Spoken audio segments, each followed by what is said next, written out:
मिठू मिठू मेरा भोजन कर रहा है। कैसे कर रहा है मिठू भोजन, है ना। आज मैं सुना रही हूँ मिठू, जो मिलजुल के रहने से क्या फ़ायदा होता है और क्या नुकसान होता है, इसके बारे में ही ज़्यादातर सोचने में आता है बात। तो मैं इसी पर कुछ कुछ बताने लगती हूँ तुम लोगों को, तो सुनना है। नमस्कार दोस्तों, आप भी सुनिएगा जब मैं क्या बोल रही हूँ, आप लोग से क्या बात करना चाह रही हूँ आज मैं। तो सोचिएगा कि कुछ रिश्ते बहुत गहरे होते हुए भी अचानक क्यों टूट जाते हैं, है ना। तो कुछ लोग हमारे इतने करीब होते हैं लेकिन फिर भी एक दिन दूर हो जाते हैं। बहुत कष्ट होता है उस समय में। वजह क्या होती है बताइए? भावनाओं की, समझ की और अहंकार के टकराव की, यही होती है ना। तो आज इस समय हम आप लोग से यही बात कर रहे हैं कि रिश्ते और रिश्ते की कदर कीजिए, है ना। और क्यों अहंकार में डूबे हुए लोग रिश्तों को, इंसान को, दोनों के अलग अलग कर देता है ना।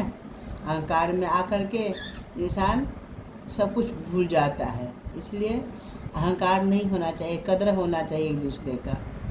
हर रिश्ता केवल खून या पहचान में नहीं होता, बनता है। कुछ रिश्ता होता है ऐसे जो समझ और भरोसों और भावनाओं से होती है। अब आज किसी भी की छोटी छोटी बातों को समझते हैं, उनके दर्द को महसूस करते हैं, तो वही से एक मजबूत रिश्ता बनता है। आज के समय में लोग सुनते कम हैं और अपने बारे में ज़्यादा सोचते हैं। जो भावनाओं को समझते हैं ना, वो कभी रिश्ते को हल्के में नहीं लेते हैं। अब बात करते हैं अहंकार की। अहंकार धीरे धीरे ना रिश्तों में जहर घोल देता है। जब इंसान को लगता है कि मैं ही सही हूँ, मुझे किसी की ज़रूरत नहीं है, मैं क्यों झुकूँ, है ना, तभी रिश्ते धीरे धीरे टूटने लगता है। एक छोटा सा उदाहरण सोचिए।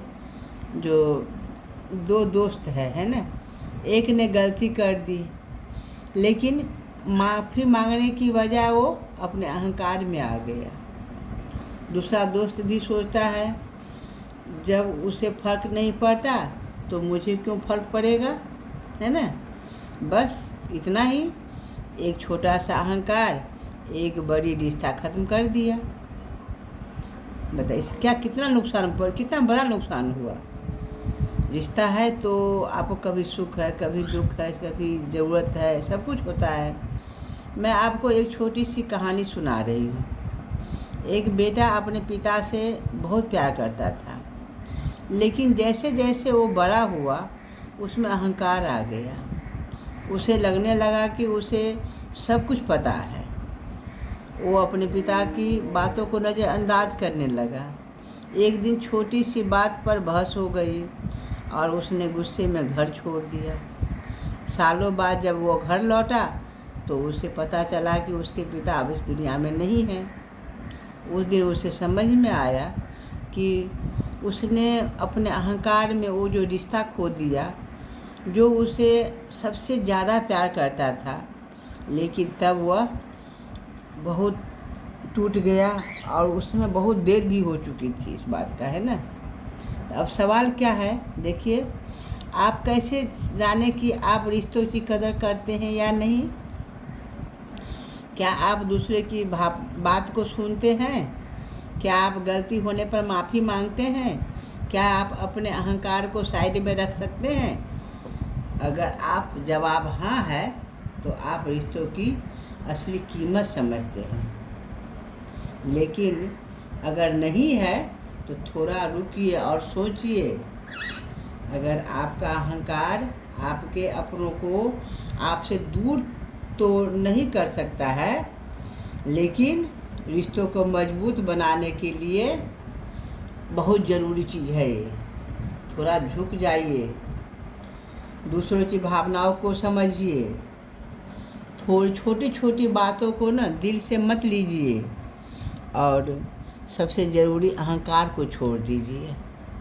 समझिए बात, सबसे अच्छी बात यही, जो अहंकार छोड़ दीजिएगा तो आपका रिश्ता मजबूती बना रहेगा सबके साथ, है ना। तो ज़िंदगी बहुत छोटी है, यहाँ अहंकार लेके चलेंगे तो छूटते ही रहेंगे, लेकिन अगर भावनाओं को समझेंगे तो रिश्ते जुड़ते जाएंगे। इसलिए आज से एक फैसला कर लीजिए, रिश्तों को अहमियत दीजिए, अहंकार को नहीं। तो अहंकार को यदि आप त्याग रहे हैं तो रिश्ता आपका हमेशा बना रहेगा। माता पिता से ही नहीं बल्कि भाई बहन, रिश्तेदार, सबसे, आपका गांव समाज, सबसे रिश्ता बना रहेगा। और जैसे आपके अंदर अहंकार आ गया तो आपसे धीरे धीरे धीरे धीरे लोग दूर होते जाएंगे। फिर आपको, आपका अकेलापन है ना, वो अहंकार खा जाएगा। इसलिए अहंकार को नहीं पालिए, बल्कि समझौता को पालिए, प्यार को पालिए। आज यदि आपको ये मेरा बात जो अच्छा लगता है, मैं अपनी मन की बात में जो भी बता रही हूँ आपको अच्छा लगे तो लाइक सब्सक्राइब ज़रूर करिएगा और शेयर भी करिएगा। तो मुझे भी अच्छा लगेगा आपसे बात करने में, आपको सुनाने में, है ना। तो ठीक है दोस्तों, देखिए मेरा मिट्ठू सब भी अच्छे से सुन लिया कहानी मेरी। हर दिन मैं इसके साथ कुछ न कुछ बातें करती हूँ, सुनाती हूँ। आप लोग को भी साथ में, आप लोग के साथ ही बैठ के सुनती हूँ, सुनाती हूँ आपको। जो आप लोग भी सुनिए मेरी बात को और अपने बच्चे से भी को भी सुनाइए। हो सकता है इससे अच्छी ज्ञान मिले बच्चे को, है ना। देखिए जैसे मिट्टू मेरा खाना खा रहा है। तो रख रही हूँ दोस्तों, नमस्कार, बाय।